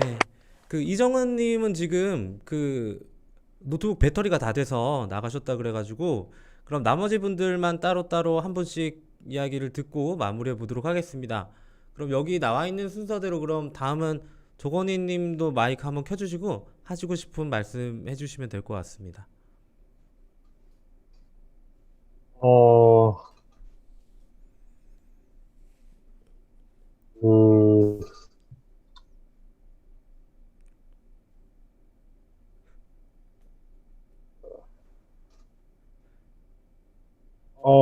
일단 매뉴얼대로라도 할 수 있는 인프라가 최소한 되어 있으면 좋겠네요. 위기 상황일 때. 이상입니다. 네. 다음은 그냥 바로 선민지 님 마이크 켜시고 바로 말씀해 주시면 될 것 같아요. 네. 저는 일단 정책을 생각했을 때 코로나로 인해서 청년들을 만나면서 가장 많이 들었었던 게 코로나 방역이 하는 일이라도 나한테 시켜주면 그거라도 나는 할 수 있을 것 같은데 왜 그런 자리조차도 마련해주지 않느냐라는 이야기도 있었거든요. 그래서 이 청년과 지역이 같이 뭔가 이 위기를 극복할 수 있는 방안들도 많이 있을 것 같은데 그런 것들 자체가 좀 실태 파악부터가 되지 않다 보니까 그런 기회도 좀 할 수 없었던 것 같아서 그런 방안을 마련하는 것이 제일 중요하다고 생각하고 또 사실 청년들한테 가장 중요한 것은 직접 지원이라고 생각을 합니다. 그래서 진짜 조건 없이 힘든 청년들에게 먼저 지원을 하고 그것으로 인해서 위기를 극복해 나가면서 서로 좀 신뢰를 쌓아가는 과정이 필요하다고 생각을 하고요. 저는 코로나로 인해서 사실 가장 취약한 층이 지금 많이 힘들어하고 있는 거라고 생각을 해요. 그리고 사실 청년 중에서도 보다 더 열악했었던 원래 좀 더 열악했었던 뭐 문화예술인이라든지 뭐 취업준비생이라든지 뭐 아르바이트생이라든지 이런 부분들이 되게 큰 타격을 받았고 받았다고 생각을 해서 사실 코로나가 끝나도 이전으로 돌아간다라고 하는 것이 아니라 이 약한 고리를 확인을 했었기 때문에 이 해결책을 찾아서 이러한 약한 고리들이 새롭게 좀 변화할 수 있는 방안을 만들어야 된다고 생각을 해서 그 변화가 기존의 정책 해결 방식으로는 되지 않으니까 적극적으로 정책 당사자인 청년 당사자의 이야기를 듣는 방식으로 진행이 되어야 된다고 생각을 합니다. 그래서 인천시가 그런 방향으로 나아가기를 희망합니다. 네, 이상입니다. 네, 다음은 정혜진님 문화예술인으로서 하시고 싶은 말씀 또 있으시면 말씀해 주시면 될 것 같습니다. 아까 전에도 얘기했다시피 이제 정은님하고 민지님이 두 분 다 이제 문화예술인들 힘들 거라고 얘기를 해주셨는데요. 근데 사실 이 문화예술인이라는 얘기를 하기는 것 자체가도 여기서는 뭐 정말 너무 입지가 작기 때문에 얘기하기가 되게 어렵거든요. 그래서 진짜 이제 파악부터 진짜 제대로 좀 됐으면 좋겠어요. 좀 지역의 청년 문화예술가들, 문화인들, 예술인들에 대한 파악부터 좀 먼저 이루어지고, 그 소통 구조를 만들어서 꼭 진짜 직접 이 문화예술계에 있는 청년들과 좀 직접적인 소통을 좀 통해서 뭐가 문제점인지 그거부터 좀 들으려고 하는 그 시의 의지가 굉장히 필요하다고 생각하고 있어요. 특히 문화예술계 같은 경우는 지역에서 이제 청년 예술인들 많이 만나는데 뭐 진입을 할 수가 없어요. 진짜 이미 뭐 하고 있으신 분들이 계속 하고 있고 청년 문화예술가들은 진짜 발도 디딜 수도 없기 때문에 이거는 시에서의 의지가 진짜 굉장히 중요한 것 같아요. 소통하려고 하는 그런 의지가 있어야 좀 새로운 또 청년들이 많이 또 유입이 되고 또 그런 친구들에게 기회가 많이 주어질 텐데 그냥 뭐 소통을 하지 않고서 계속 기존에 있는 어떤 자원들로만 계속 활용을 해서 하려고 하다 보니 지역을 떠나는 청년들이 정말 많거든요. 그래서 정말 좀 시에서 적극적인 소통을 하려고 하는 그런 의지를 좀 보여주셨으면 좋겠습니다. 네, 감사합니다. 그리고 마지막으로 원래 순서가 두 번째에 마지막 말씀을 하셨어야 되는데 일부러 나갔다 오셔서 마지막에 하시게 된 네, 인천청년광장 대표 이정은님 말씀 들어보도록 하겠습니다. 마지막으로 하시고 싶은 말씀 해주시면 될 것 같아요. 네,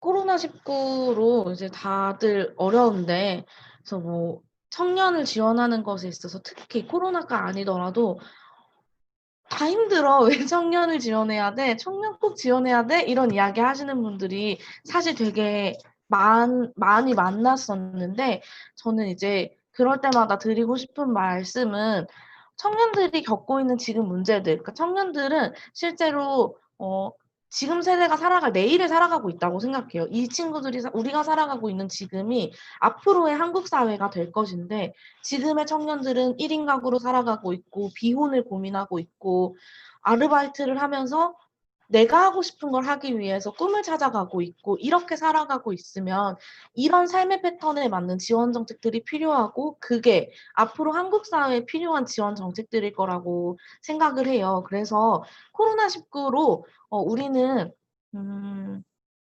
사회복지에 가장 취약한 계층들이 더 많이 힘들어졌다는 걸 알게 됐고, 일자리로만 진짜 하루 벌어서 하루 사는 사람들, 그리고 내가 일을 해서 돈을 벌지 않으면 내 당장의 내 생계가 어려워지는 사람들이 그냥 어려워진 거예요. 그래서 이 사람들이 내가 일을 하지 못하더라도 인간답게 살 수 있고 최소한을 누릴 수 있는 지원 정책들이 앞으로 한국 사회에서 좀 많아졌으면 좋겠다. 이런 생각이 하나 들고요. 또 하나는 이런 걸 뭐 지자체 차원에서 하기는 어렵겠죠. 인천시에서 이 모든 걸 다 하기는 어렵겠지만 최소한으로 그럼 할 수 있는 게 뭔지를 찾으려고 노력해 주셨으면 좋겠어요. 근데 이런 건 이래서 못하고 저런 건 저래서 못하고 이야기해 주시면 저희는 다 아, 그렇구나. 합리적이라면 다 이해할 수 있는데 그런 이야기가 없고 들어보려고 해보시지 않고 이러면 정말 의지가 없나? 이런 생각밖에 안 드는 것 같아요. 그래서 그런 시간들이 좀 많이 생겼으면 좋겠다고 생각이 들고 그래서 오늘의 이 토론도 저는 그런 의미였다고 생각해요. 이거 시민분들에게도 알리고 그리고 우리가 이렇게 생각하고 있다는 걸 인천시에도 이야기할 수 있는 자리였다고 생각하고요. 앞으로 이런 시간들이 좀 더 많아졌으면 좋겠습니다. 이상입니다. 네, 감사합니다. 이제 마지막으로 오늘 참가자분들 이렇게 하트 뭐든 하나 하고 화면을 넘겨보도록 하겠습니다. 뭐 주변 소품을 이용하셔도 되고요. 마이크 켜시고 다 같이 하트 아니에요. 됐어요. 그냥 하트만 하고 끝냅시다. 하나 둘 셋 하면 하트 해주세요. 하나 둘 셋 하트.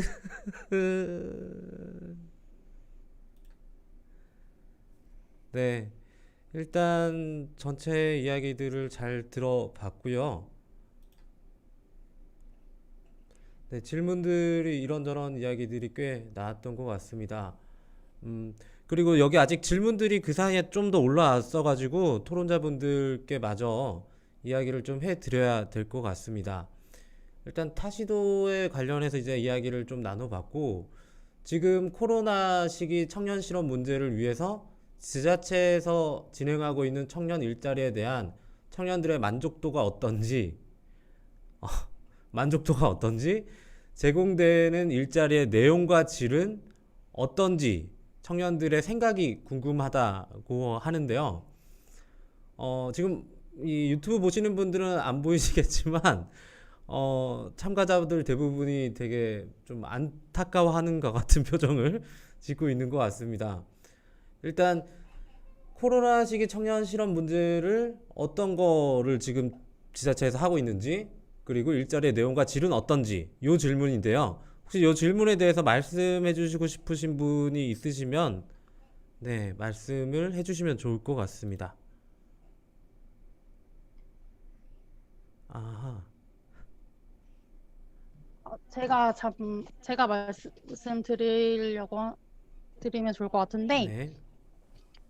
제가 이제 조사를 하면서 좀 기사나 이런 것들을 찾아봤을 때는 어쨌든 제가 그 사례로 들었었던 부산이라든지 일자리 정책을 좀 하는 지자체가 좀 있는 걸로는 알고 있는데, 실제로 지원자가 되게 많고, 그러니까 왜냐면은 아르바이트가 갑자기 코로나로 인해서 끊긴 사람들도 있고, 또 취업준비생 같은 경우는 애초에 소득 자체가 없었기 때문에 그런 단기적인 일자리라도 있으면 하겠다는 사람들이 되게 많아서 경쟁률도 되게 높고, 그리고 기본적으로 어쨌든 관공서에서 진행하는 거기 때문에 최저임금이라든지 주휴수당이라든지 이런 것들이 잘 이렇게 조건은 충족되는 것들은 좀 확인이 됐었던 것 같아요. 그래서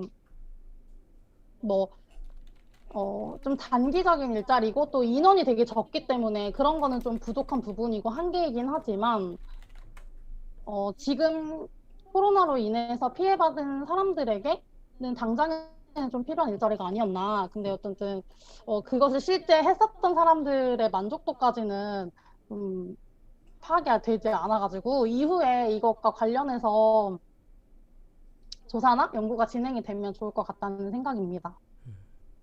네, 감사합니다. 그 나머지 질문들은 이 안에서 좀 해결이 되신 듯한 느낌이 들어서 이렇게 마무리를 하고자 하고요. 마지막으로 저는 이제 지난 토요일 날 청년의 날, 그리고 어제도 청년 정책 토론회를 진행을 했었고, 그리고 오늘 코로나 청년 토론회를 진행을 했습니다. 이 세 개 토론회를 거치면서 공통적으로 청년들한테 나오는 이야기가 있습니다. 뭐 실태 조사를 하든 거버넌스를 잘 하든 이야기를 좀 나눴으면 좋겠고, 나의 아픔을 잘 알았으면 좋겠고, 청년들이 뭐가 힘든지를 상상하지 말고 좀 들어서 정책을 만들었으면 좋겠고, 이런 이야기들이 너무 많은데 이 내용들의 통합은 결국 소통인 것 같아요. 만약에 코로나를 우리가 거부할 수 있는 선택지가 있었다면 모르겠지만 코로나는 그런 선택지가 없는 재해였고요. 이런 재해들을 현명하게 극복하기 위해서는 다양한 계층에 있는 사람들, 각양각색의 사람들의 목소리를 듣고 그것을 어떻게 해결할지 함께 고민해야 되는 게 소통인 것 같습니다. 이건 비단 코로나 문제만이 아니라 인천 청년 정책 전반도 마찬가지일 것 같은데, 만약 대상 수혜자들에게 필요한 게 뭔지 물어보지도 않고 그걸 진행할 수 있을 정도로 행정이 천지적이라면 행정이 알아서 만든 정책에 대해서 모두가 동의할 수 있고 수긍할 수밖에 없겠지만 현실은 그러지 못합니다. 그렇기에 국민이 주인이 되는 민주주의가 만들어졌고, 이를 활용하면 필요한 정책들을 효과적으로 만들 수 있는 방법이 무수히 많은데도 그러지 못하고 있는 것 같습니다. 그래서 민관 협력 체계들이 만들어져 있는데, 인천시는 민관 협력 체계라는 말이 먼 미래라고 느껴질 정도로 가장 기본적인 소통이라는 키워드부터가 계속 나오고 있습니다. 앞으로 포스트 코로나 시대를 대비하면서 좀 청년들과 소통하고 청년들의 생각을, 인식을 좀 알아가는 그런 청년, 그리고 인천시가 됐으면 좋겠습니다. 이상 오늘 나와주신 우리 참가자분들 다시 한번 감사드리고요. 네, 감사합니다. 마지막으로 지금까지 이걸 지켜봐주신, 시청해주신 여러분들과 그 인천시민재단 인천사회복지 공동모금회에서 후원해주신 우리 포스트 코로나 토론회 여기서 마치도록 하겠습니다. 감사합니다.